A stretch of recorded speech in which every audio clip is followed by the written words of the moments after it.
broadcast today is Mr. Ashneer Grover, former founder and MD BharatPe.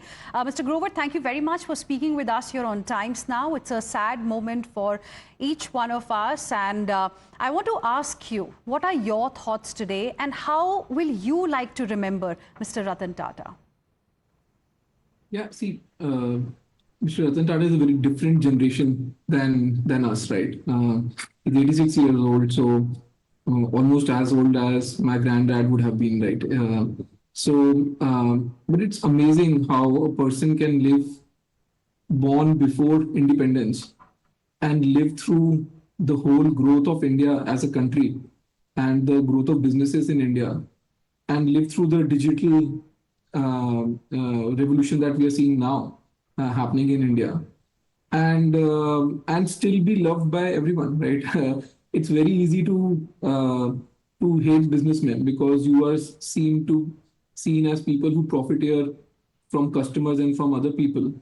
But to have such a strong personal brand where everyone has respect for what you have built, everyone in some form or the other uses one of your products at a retail level and still looks up to you as a great businessman, as a great human being. I think he's just delivered a life which is not replicable at all going ahead. So amazing life. I think it should be celebrated. And yeah, it's a sad day to lose anyone, but that's inevitable. And I think how well you live your life and how fondly people remember you is the key thing. Right. And, you know, he was also known for his stellar track record when it comes to investments in startups. As a new age entrepreneur, what has been your inspiration in terms of doing business from somebody like Mr. Ratan Tata?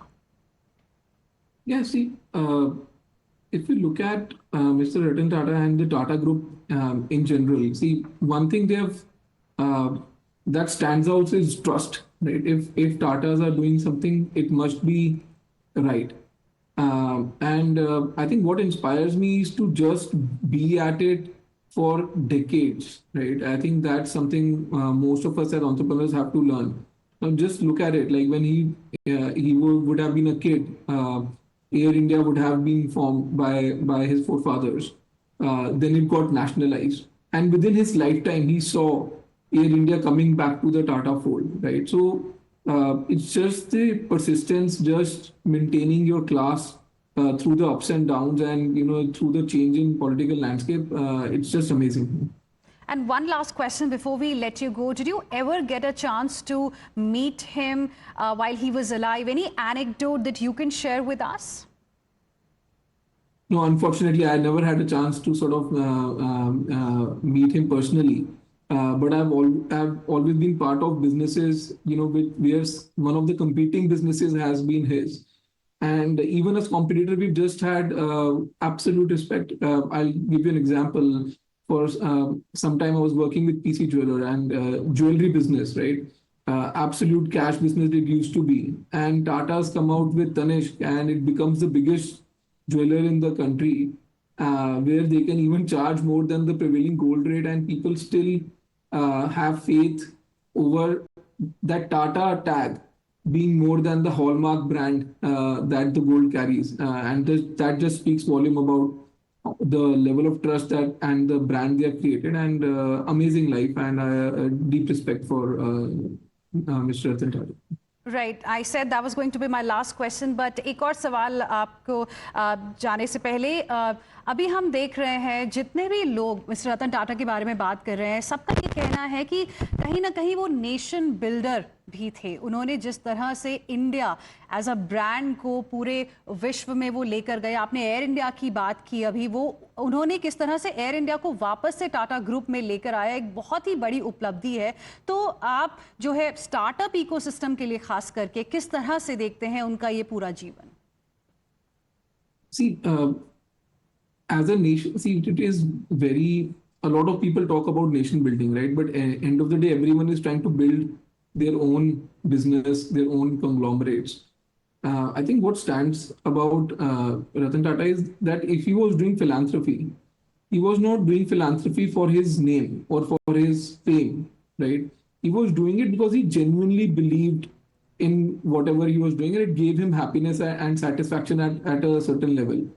And that was consistent throughout. I'm not a big believer in philanthropy, but what Mr. Ratan Tata did, you cannot deny. He was doing it not for himself, not for the name. He never sort of wanted anything to be named after him, very frankly. So yeah, he did nation building by being a good businessman, by building a huge conglomerate.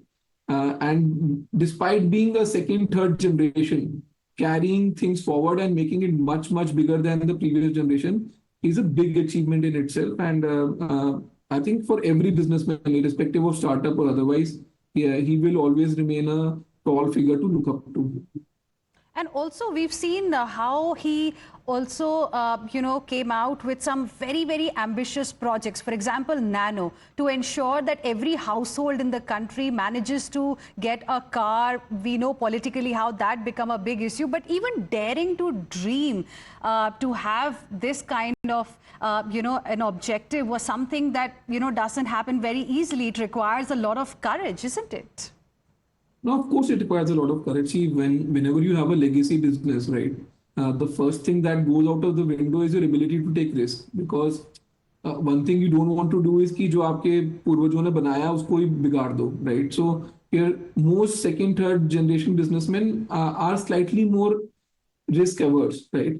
But to have this kind of courage, saying no, you believe in the market and you want to put a product out, irrespective of whether it works or it fails, and then just keep moving on.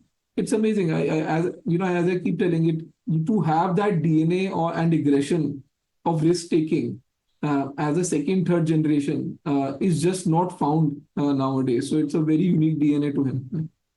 All right, Mr. Ashneer Grover, appreciate you joining us here on Times Now and sharing with us your thoughts on this day when the entire nation is mourning the demise of Mr. Ratan Tata. Many clearly believe that this is indeed an end of an era, and this is going to be our top focus ahead as well. Thank you, Mr. Ashneer Grover, for joining us for now. And those are the live visuals, viewers, we are getting to you from Mumbai at this point in time, the NCPA lawns, where the mortal remains of Mr. Ratan Tata are kept. And we have seen since morning people who knew him, people who worked with him from the world of sports, business, politics, all have in fact come to pay their last respects, their tributes to Mr. Ratan Tata. People from the Tata Group who worked in Tata Group have also been coming since morning, and we have seen a lot of emotions as well on the ground in the messages that we have got for Mr. Ratan Tata, because many believe that this is indeed a personal loss, especially for those people who had a chance to work with Mr. Ratan Tata directly. For example, his driver, we spoke with his driver as well, who used to be with him almost on a daily basis, and he said, "Hamare liye to hamare Bhagwan chale gaye." Let's